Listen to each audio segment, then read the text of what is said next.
Hello everyone, welcome to another movie. Today we will be reviewing the Oplite GTR. Oplite Gaming is a French company founded in 2019. Their core business is making ergonomics equipment for electronic sports. Their team has more than 20 years of experience in the video game industry, so it is a relatively small and young company. They are still looking for retailers, but already offer their product via Amazon and some other local retailers. The Oplite GTR is a mid-level cockpit and falling in the same segment of the next level GT Track cockpit. I didn't know the brand until I recently saw a post on the Gran Turismo group in Belgium where a lot of users recommended it to a new user. So time to see if their recommendation holds truth. The pedal base can be set in 3 different heights or angles for elevating the pedal base, and there are 3 settings for the distance of the pedals from the driver, covering 10 centimeters. The attachment plate for the pedal base includes a variety of pre-drilled holes for the most mainstream pedal bases out there, but once more, for the t-lcm pedals I use, there are only 2 available attachment points where there should be at least 3 and preferably 4 to keep it really into place.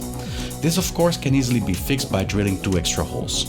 The steering wheel is attached to the frame via 3 segments. The first segment is attached with 2 bolts into a rectangular box welded to the frame. It has 3 different settings to bring the second segment up or down.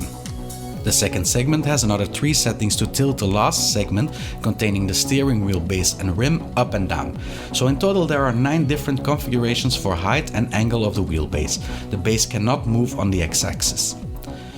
The seat itself comes standard with seat rails, which allow you a configuration distance of 17 centimeters. The rails are fixed in their position on the frame without any additional holes to attach them. The cradle that holds the seat allows a total of 12 different positions to elevate and put the seat in a different angle. So just one remark being the lack of an option for repositioning the seat rails closer and further to the pedals. These changes would allow smaller people like kids to be able to use this rig too. I can give a 4 out of 5 for the configuration section. The set can be divided into 2 parts, the steering wheel and pedal section and the seat section. Both segments are locked together with a tubing system where one tube just slides into the other. The tubes are held in place with 4 bolts on each side, covering both the top and bottom of the tube. This creates a very stable and sturdy joining of both parts.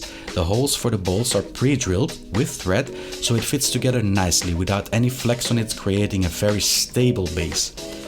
In the curves of the tubes holding the wheelbase there are some fortifications made to increase the rigidity of the hole even more. The steering wheel is well attached and has a minimum of travel. I had my doubts with the double segmented attachment of the base to the frame, but those doubts were unnecessary.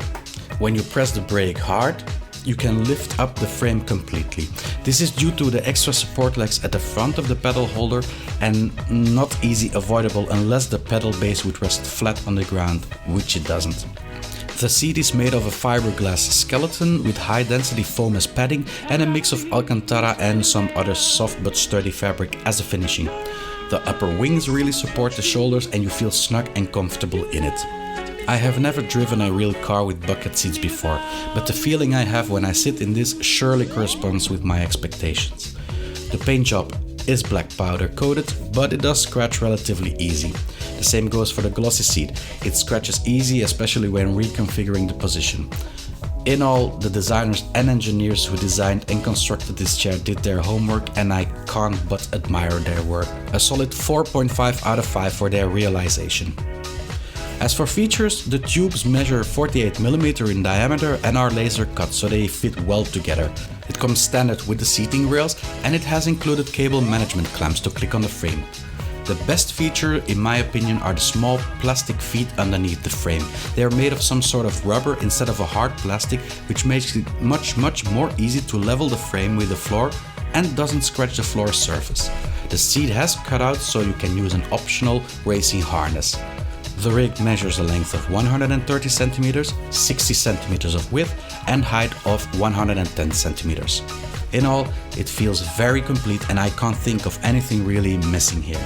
For the first time during my reviews, I feel confident of giving this a 5 out of 5. Monitor stand, keyboard, mouse tray, gear, handbrake holder, it all seems to be there. It does seem pricey, like with every other manufacturer. However, I have the display stand and the asking price corresponds with a well-finished product. Perhaps one thing missing, a cup holder to put my beverage during long sessions of driving. 4.5 out of 5 on this section, and the Oplite GTR on its way to set a high score. Then for many a deciding factor, how much does this cost? Well, I was honestly surprised at the price for all this after I had owned some more budget models and seeing the advertisement and price of more mainstream companies, the like of Next Level and Playseat for mid-level cockpits. This will set you back new between 450 and 499 euro, and in my opinion an absolute steal. Another 5 out of 5 for the seat for price. With a total of 4.6 out of 5, Oplite can be proud of what they accomplished with their GTR. It is a remarkably good cockpit for an extremely decent price. Bien fait, mes amis. Thank you all for watching. Don't forget to like the video if you got something from it and subscribe if you want to see any future reviews. The next upcoming review will in all probability be the PlayStation Evolution. I will see you all next movie.